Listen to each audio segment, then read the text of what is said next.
S come on.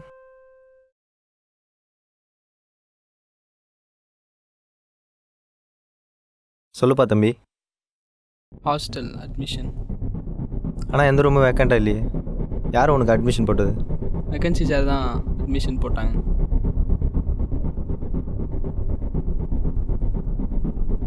Admission form.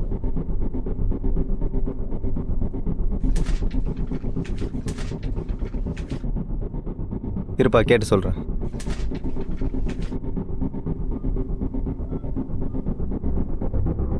Hello sir, நான் warden பேசுகிறேன். கார்த்திக்னு ஒரு பையன் அட்மிஷன் வந்துடுறான் சார். ஆமாய்யா, நம்ம டீன் ரெக்கமெண்டேஷன் தான். அவனுக்கு ஒரு ரூமை கொடுத்துரு. ஆனால் இப்போ எந்த வேக்கண்ட்டும் இல்லையா சார்? யோ, 1650 ஹாஸ்டல் சீட்ஸில் 1646 தான் ஃபில் ஆயிருக்கு. ஒரு 4 பெட்ரூம் இருக்கும்ல, அதை கொடுத்து விடியா.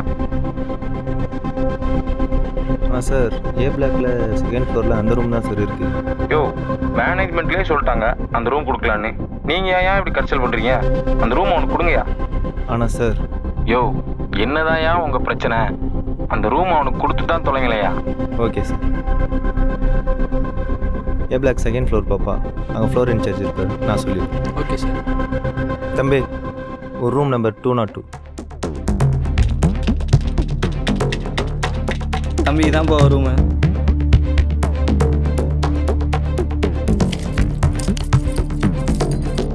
ரூம் ரொம்ப டஸ்ட்டாக இருக்கும். ஒரு 10 நிமிஷம் வெயிட் பண்ணுங்க, ஸ்வீப்பர் அவர் சொல்கிறேன்.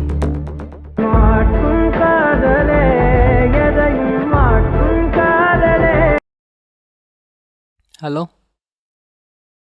ஹாஸ்டலில் தான். இப்போ தான் அட்மிஷன் போட்டாங்க. சாப்பிட்டியா? அப்புறம் இங்கே ஏன் கேட்குற? சரியான பேட்ரு வந்து பார்த்தா ஹாஸ்டலில் இன்னும் க்ளீன் பண்ணவே இல்லை. இனிமேல் க்ளீன் பண்ணி நான் எப்போ தூங்குறது? தூக்கமாக வருது.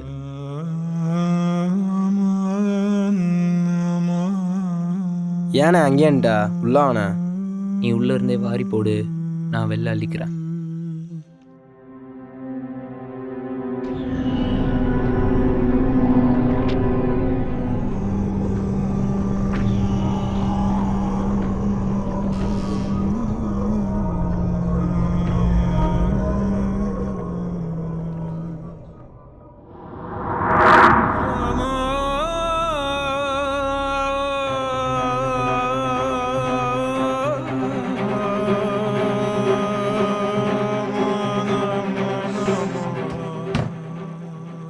சார் க்ளீன் பண்ணியா சார்?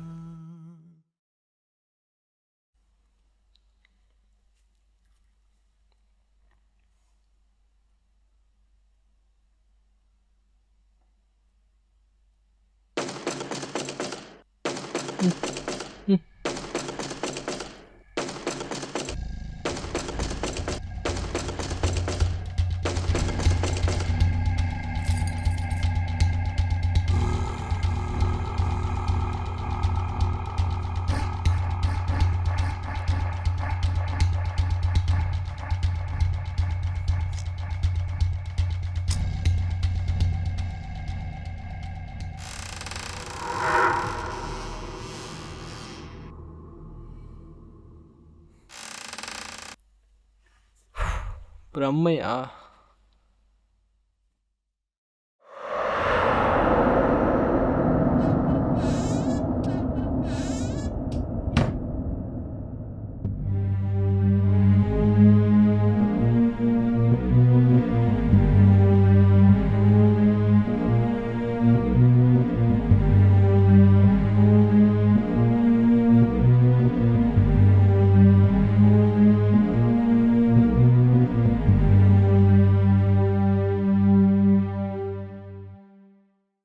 என்னடி பண்ணுறது? இன்னைக்கு சண்டேடி. இன்னைக்கு ஒரு நாள் தானே. பசங்களாம் ரொம்ப நாள் கழிச்சு வந்திருக்காங்க. நைட்டு வந்து கால் பண்ணுறேன். ஆமாம், கீழே இறங்கினே இருக்கிறேன். இதோ பசங்களாம் வெளியே வெயிட் பண்ணுறாங்க. போனோடனே கிளம்ப வேண்டியதான் எங்கேயாவது வெளியே.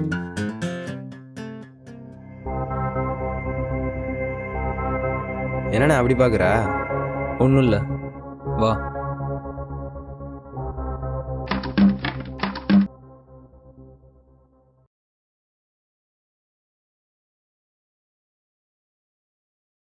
நீ ஏதோ மறைக்கிறண்ணே.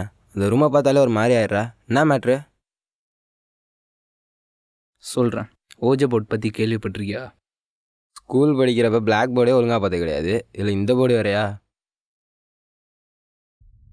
ஓஜா போர்டுங்கிறது பேய்ங்க கூட பேச யூஸ் பண்ணுற ஒரு கருவி மாதிரி. 6 வருஷத்துக்கு முன்னாடி அந்த ரூமில் இருந்த 4 பசங்க ஓஜா போர்டை விளையாட்டான்னு நினச்சி விளையாண்டாங்க. ஆனால் அந்த 4 பேரில் ஒருத்தனுக்கு மட்டும்தான் அந்த ஓஜா போர்டை பற்றி முழுசாக தெரியும். அவங்க ஒரு ஆத்மா கிட்ட பேசிகிட்டு இருக்கும்போது அந்த கூட்டத்தில் இருந்த ஒருத்தன் இதெல்லாம் போலியானது அப்படின்னு சொல்லி அந்த ஓஜா போர்டை தட்டி விட்டு ஏஞ்சிட்டான். ஏஞ்சி அடுத்த நிமிஷம் ரத்தம் கிக்கி செத்துட்டான். அங்கே இருந்த ஒரு பையன் மேலே அந்த ஆத்மா வந்து ஏறிடுச்சு. அந்த பையன் உடம்புல ஏறின அந்த ஆத்மா அங்கே இருந்த 2 பசங்களையும் கொண்டுடுச்சு. அடுத்த நாள் அந்த ரூமை திறந்து பார்க்கும்போது 3 பேரோட டெட் பாடி மட்டும்தான் கிடந்துச்சு. இன்னொரு பையன் எங்கே போனான்னு யாருக்கும் தெரியல. சாமியார்கள்லாம் வந்து எவ்வளோ பண்ணி பார்த்துட்டாங்க, அந்த ஓஜா போட் கண்டுபிடிக்கவே முடியல. அந்த ஓஜா போட்குள்ளே தான் அந்த பையன் மாட்டிக்கிட்டதா எல்லா சாமியார்களும் சொல்கிறாங்க. சரி, இப்போ எதுக்கு நம்ம அதை பற்றி இப்போது சும்மா பேசிக்கிட்டு? சரி வா போகலாம்.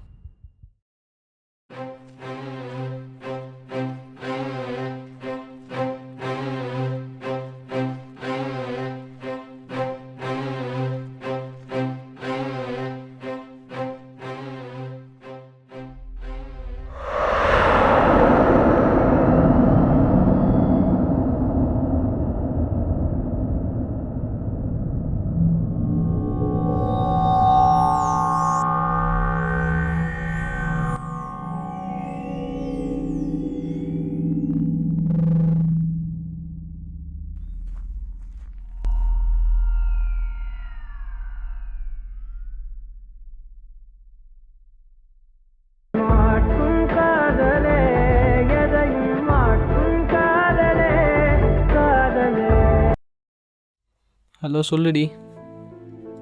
இப்போ தான் வந்தேன். பசங்க எல்லாரும் வந்திருந்தாங்க. செம்மையாக போச்சு. சொல்லு. இப்போ தான் படுக்க போகிறேன்.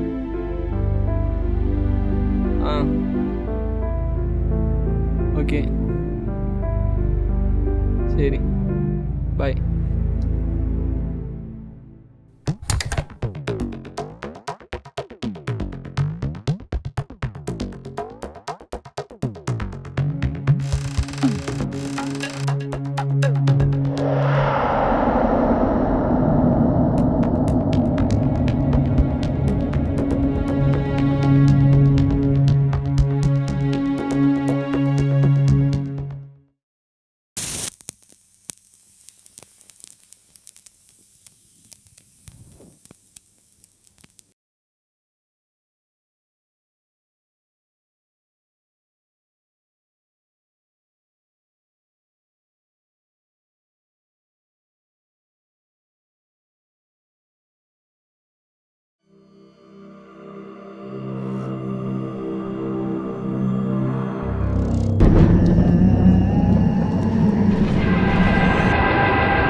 என்ன வெளியில் ஏதோ சத்தக்கிட்ட இருந்துச்சு? தெரியல, நானும் சத்தம் கேட்டு தான் வெளில வந்தேன். மேலே ஏதாவது பர்த்டே பார்ட்டி நடக்கும். ஆமாம், நீங்கள் யார் புதுசாக இருக்கீங்க? நான் ஹாஸ்டலுக்கு புதுசு, ரூம் நம்பர் 202. ஓகே, பாய்.